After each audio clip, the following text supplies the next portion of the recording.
Luke 2 verse 52 goes on to tell us also that Jesus grew in stature. Let's look at Matthew chapter 13 verse 55. Matthew chapter 13 verse 55. It says that people remarked of Jesus, they said, "Is this not the carpenter's son? Is this not the carpenter's son?"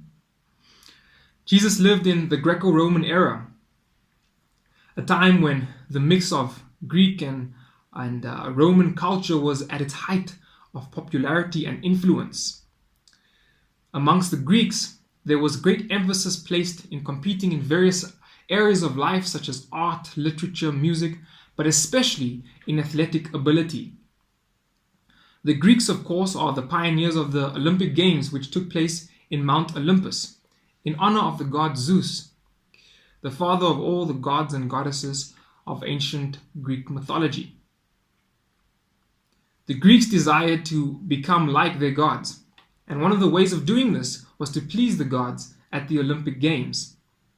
In fact, one of the more successful methods by which the Greeks propagated their culture was through establishing gymnasiums wherever they went, where people could work out and sculpt their bodies and become more like the gods. And to achieve godlike status, you would make your body beautiful. They sought holiness or godlikeness in terms of their Greek gods through beauty. To them, there was this holiness in beauty, or this godlikeness in beauty. A man was praised for being godlike if he could have a wonderfully sculpted body and compete in the Olympic Games and win. He would be given a laurel crown for his victory, symbolizing his attainment to perfection or godlikeness in terms of their understanding of Greek mythology, the gods of Greek mythology. But for the Jews, beauty was found in holiness. Beauty was found in holiness, in becoming like God in character. The more like God you are in character, the more beautiful in the mind of the Jew.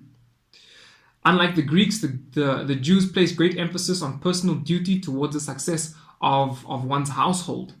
All physical activity had purpose and was focused on a practical outcome.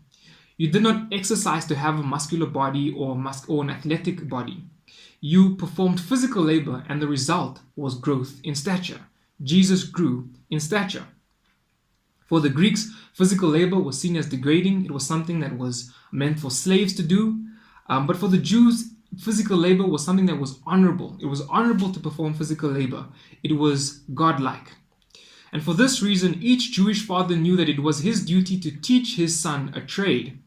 And so each Jewish boy learned some form of skill by which to contribute to the economy and to provide for the needs of his family. It was the norm for a son to take on the trade of his father. And that is why we find the Jews saying of Jesus, "Is this not the carpenter's son?" The implication, therefore, was that Jesus had taken on the trade of his earthly father, Joseph, a carpenter. Jesus contributed to the economy and to the economy of his household through carpentry, through manual physical labor. Jesus was industrious. He was diligent and hardworking, and it was thus that Jesus grew in stature. The greater portion of Jesus' life was spent in working at the carpenter's bench at his home in Nazareth. And this is a lesson for us. It teaches us to be hardworking and diligent. It teaches us to be industrious. It teaches us to be active, contributing members of society, of our families, and of the economy. It teaches us to work, as Solomon says, "Whatsoever your hand finds to do, do it with all your might."